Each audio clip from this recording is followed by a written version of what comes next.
let us start the afternoon session. Our first speaker is Maria Knysh from Brussels, and she'll speak about black hole Hilbert spaces and the gravity path integral. Okay, so hi.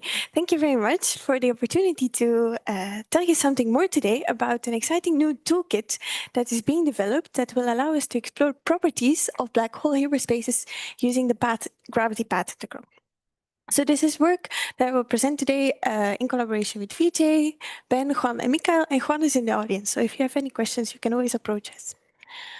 Good. So, as usual in a presentation, one starts by formulating a question. And the question has been said in many ways this morning. So it starts by Bekenstein and Hawking realizing back in the day that black holes are thermodynamic objects, and in particular, they have an entropy. And the entropy is given by a very universal formula. It's area over 4g Newton. And you can compute it for any black hole, really.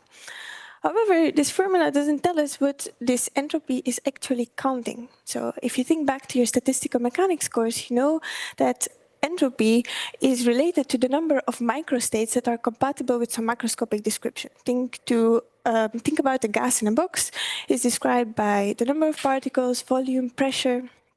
And then the entropy is counting in how many ways the particles individually can be rearranged to give the same macroscopic observation.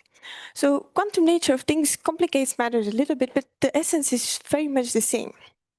So the entropy is related to the log of the dimension of the underlying Hilbert space. In other words, it's counting the number of linearly independent microstates. Now, if you now apply this to a black hole, it would tell us that the dimension of the black hole Hilbert space is actually exponentially large. So there are exponentially many microstates that are compatible with the microscopic description of a black hole that we know from GR, where a black hole is just fully described by its mass, charge, and angular momentum. But we don't really know how to think about these microstates. How do we construct them? How do we understand them? How do we count them? So for a long time, it was believed that you actually need to have full control of quantum gravity to do this counting correctly. And therefore, a path of resolution was the stringy approach that we heard of a little bit today also. So you start by a string theory, assume that that's your quantum gravity theory, and then you do a very particular calculation in some corner, and you actually can reproduce that indeed the dimension is this big. However, this is computationally very difficult, first of all, but second of all, it also doesn't capture the universality of this formula for the dimension at all. So another approach is to actually think of these microstates from a semi-classical perspective and try to construct semi-classical microstates that are under good control and then try to do the counting. So this is related to an old idea, bag of gold geometries. So what one can try to do is try to construct a black hole, but hide things behind the horizon, hide gold. And this way you can construct infinitely many states, seemingly. So if you would do the counting, then you would find that the dimension is infinite, which is also not right. So some innovation was required, and it had to wait until the end of 2022, where this set of authors actually said, well, yes, we can construct semi-classical black hole microstates, and we can count them in a correct way, reproducing the right dimension. And this will then give us a universal microscopic explanation for this black hole entropy. So this paper is doing the counting argument and the construction of these microstates in a simple setting of two-sided black holes in ADS that are just described by conserved charge being the mass or the energy. So no charge, no spin.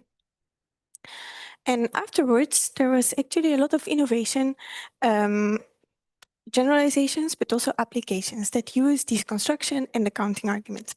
So what I will do today is I will actually tell you about the protagonist in all these stories, namely the specific construction of these microstates and how to do the counting in the simple setting of two-sided black holes in ADS. And then we will see how we can use this for an interesting question, namely the factorization puzzle, how we can actually use these constructions to solve it. Okay? Okay, good. So, as I said, the protagonist in these stories is a specific choice of microstates. Now, we will work for simplicity in ADS. This way we have a holographic crutch to rely on, and we can think about these states both from the CFD perspective as from gravity. So this is just for convenience really, because you don't need holography to construct these states at all. But let me start with the boundary perspective and introduce these states there, just to give you an idea of what we are actually working with. So in gravity, we want to get two-sided black holes in ADS. So on the CFD side, our Hilbert space is that of a double copy of two identical CFDs. And states in general in this double copy, they look like this, where this is just the energy eigenbasis. Now we will focus on particular states, states that can be prepared using a Euclidean path integral. So these states, we will describe them by some operator O that we will specify in a bit. And then we will evolve it to the left and to the right by some parameters beta bar left, beta bar right, using the Hamiltonian. That is the same for the two copies of the CFD. Good. So the states we work with are these, and they're always normalized for convenience. So that's what we work with in the CFD. In gravity, as I said, we want to get two-sided black holes. So these preparation inverse temperatures, beta bar left, beta bar right, they are not just random. We have to take them so that they're above the Hawking-Page transition. So we actually get black holes. So how do we construct the state in gravity in general? So what we will do is a la Hartle-Hawking construction. So we are going to construct the norm using the boundary that is given through the CFD Euclidean path integral, and we fill it in by all allowed geometries. And the saddle point we want to be a black hole. And then we can cut open the norm and evolve in Lorentzian time to see what the state actually is doing. Okay, so we already know that we want to get black holes. We already restricted to this end the preparation inverse temperatures. Now we just wonder what this operator O is sourcing in the bulk. And we are going to pick the operator O so that it sources a thin shell of matter of some mass m. So it's a choice, because in this case, we actually have very good semi-classical control of the states that we are constructing in gravity. So there will be just black holes with a thin shell of matter, and for that, we can compute the on-shell actions. Now, depending on the mass of the shell can be either an internal shell, so it will be the first case. So this is the norm. And if you cut it open and evolve in Lorentzian time, you will see that the shell is always hidden behind the two horizons that you create. So it's a shell that you can't access by simple probes from the outside. So it's like our gold that we hide behind the horizon. If the shell is actually not heavy enough, what you get is this norm, and if you cut it open and evolve, you will see that it leads to a shell that falls inside of the black hole. So you can use it to model, for example, things like black hole creation or fluctuations. So these states are not useful for the microstate construction immediately. So what we will focus on is these very heavy shell states, okay? Good, so that's our family of states.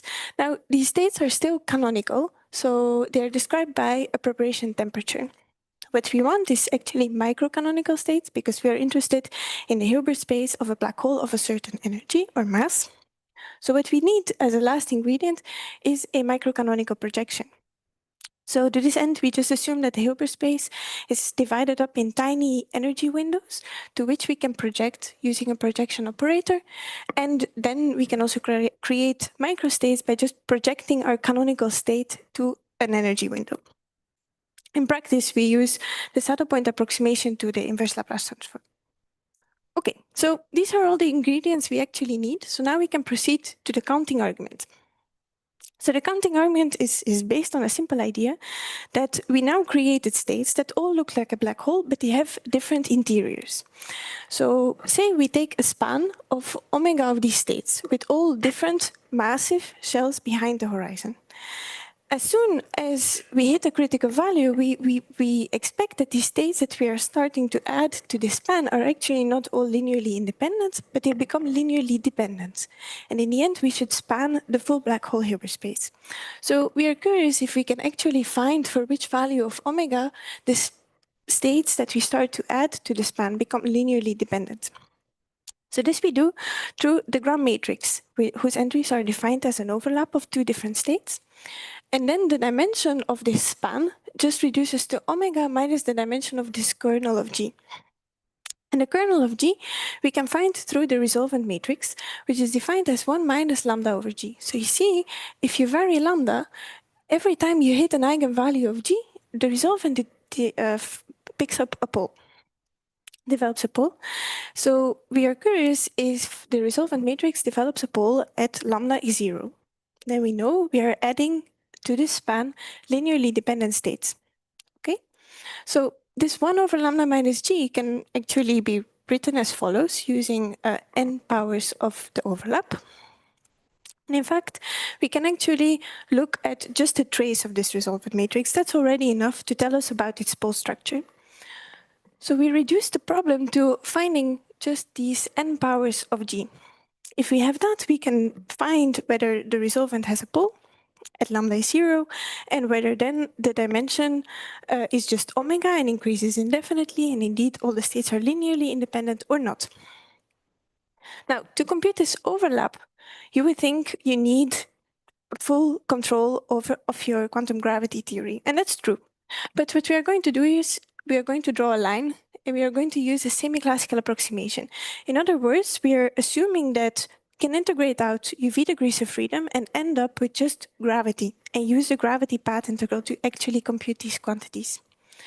So at this point, this equation can be schematically written as follows, where each circle is the inner product circle that you remember. So for each power of the ground matrix, we draw a circle, and that's our boundary conditions that we have to fill in with all possibly allowed geometries, and then do the gravity path integral calculation. At this point, we are actually using a saddle point approximation to it, so we are just going to fill it in with leading saddles. And for higher powers of the ground matrix, the saddles can be disconnected or connected, so wormholes start to contribute. Now, at this point, we can resum, and in the end, we can find that the semi-classical approximation to resolvent can be fully written in terms of connected contributions to this overlap matrix, which we can compute. So we can write the on-shell action for the wormhole contributions for these semi-classical states that we have under full control. However, even though you can write it in principle, you still have to resum and then find what R actually is and whether it develops poles. So we need to find a way to have a nice expression for this G to the power n that we can resum and actually compute. So to this end, we're going to make use of something we call a pinching limit. It's a limit in which we take these internal shells that we insert to be very, very heavy. Because when you take them very heavy, such a three-boundary wormhole, for example, reduces to this diagram. And you already see that in the end, diagrammatically, what you get is thermal partition functions of Euclidean areas black holes of some temperature, n times beta left and n times beta right, where n is the number of boundaries you had for your wormhole. And the shells just contribute a universal term. So n times a universal term, how many shells you inserted. But because we're working with normalized states, this contribution just cancels out. So the shells actually never mattered in the first place. And then if you do a microcanonical projection, the partition functions will lead to the entropy of a left black hole and a right black hole. Okay, so this expression we can plug back into the resolvent equation. We get something like this after resummation, which we can solve, and we can find what the trace of the resolvent looks like. There are two solutions to this equation. One is physical, one is not. And I'm already showing you the solution expanded around lambda is 0. And you see that indeed, as expected, when omega is large enough, larger than this quantity, this resolvent develops poles around lambda is 0. And the number of 0 eigenvalues is given by the numerator here. So we can plug that in, since we now know what the dimension of the kernel of G is, and find that the dimension, as soon as you put enough of these states into your span, is exactly what you would expect. Okay, so this is the counting argument. Now, what can we actually do with it, apart from just showing that the dimension is indeed what we wanted? Well, we can think back to the factorization puzzle, which is a puzzle that's stood for a long time. So what does it say? Well, these states in the CFT, we obviously have constructed states in a Hilbert space of that is factorized into a left CFT and a right CFT. But in gravity, once we started doing calculations, wormholes started to pop up. So from gravity, it was not clear at all. And also, we don't really want to rely on holography to give arguments. So we want to have a gravity argument as to why the Hilbert space here is factorized into a product of left and right. So if the Hilbert space is factorized, we should for sure see it at the level of a trace. So say you take the trace over the bulk Hilbert space of two quantities that depend on the left and the right Hamiltonian, we should see it's factorized. Now, because we work microcanonically, these functions, they factor out anyway. So what we need to see is that the dimension of the bulk Hilbert space factorizes. And thanks to the counting argument, we definitely know that for sure coarse-grained, it does factorize when omega is large enough and you actually span the black hole Hilbert space. But this is not very satisfactory because it only tells us something about the average of the dimension. We really want to know that the dimension itself is factorized into a product of left and right. And actually, we also would like to know what the Hilbert space is factoring in, like what are the two different terms. So we want to have a fine-grained argument. In other words, we want to show that the variance is also zero. So the answer to this is actually 4 papers. So the first paper gives an argument as to why the trace is factorized in 2D JT gravity, where you do have full control of the perturbative and non-perturbative corrections that depend on G Newton, and you can show that indeed this variance is zero. In the second paper, we generalized these arguments to general dimensions, and we also provided a proof as to why, if the trace is factorized, the Hilbert space actually is. However, it's still not fully solved at this point because we only could show that the variance is zero, but to a leading order approximation, because at that time we didn't have the tools to actually have full control over perturbative and non-perturbative corrections in terms of G Newton in general dimensions. So this is where the third paper comes in, where the authors, Tom and Vijay, they actually developed a new way to show equality between two quantities that are described through the Euclidean path integral by means of just cutting and pasting geometries. So with their results, you actually can show that the dimension indeed factorizes even when you include perturbative and non-perturbative corrections, actually completing the proof. The last paper I include here is a further step actually telling us that the factors of the Hilbert space in which it factorizes are not random, but exactly what you expect. They are the non-perturbative Hilbert spaces they're the non-perturbative single boundary Hilbert spaces. So exactly what you thought from the CFT. So together, they actually solve the factorization puzzle. Now, we cannot go into detail in 20 minutes to tell you what they're actually doing in all these different papers. But what I can tell you is that every single paper relies on this microstate construction and the counting argument. And moreover, it very much relies on actually having an infinitely overcomplete basis. So we don't take omega to be just enough to span the Hilbert space. We actually take this parameter omega to infinity, which is on its own a very curious thing to do working with overcomplete bases. So if you are curious, you can have a look. Okay, so my last slide I would like to show is just further investigations that work with these microstates, which I think are interesting. So the first one is a generalization. They construct microstates for also charged and spinning black holes, so you know you can generalize. The second paper is an application rather. It uses these infalling shells to construct out of equilibrium black holes, and then we count the dimension. The last one is also curious. It's in 2D JT gravity, but it uses the same idea. So the microstates now get an observer added to them, and then you can start to count the dimension of a Hilbert space with an observer, which is very relevant when you think about these closed universes with and without observers and what their dimension is. So there are many more. And also for Outlook, these are just a few things one can try to answer now. But in general, these toolboxes, these tools are developed to understand statistics. So we can do statistics now and understand properties through statistics of Hilbert spaces of black holes. So with that, I would like to thank you.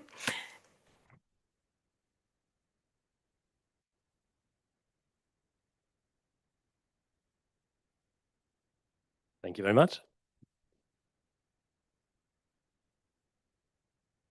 questions?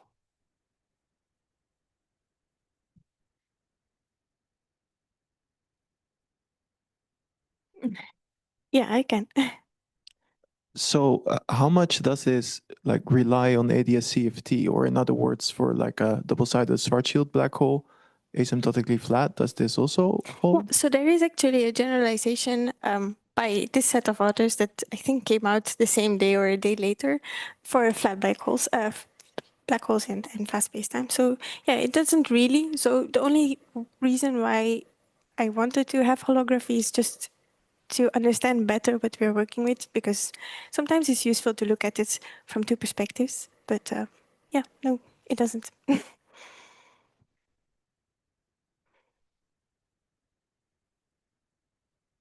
Other questions? If there's not, let's thank Maria.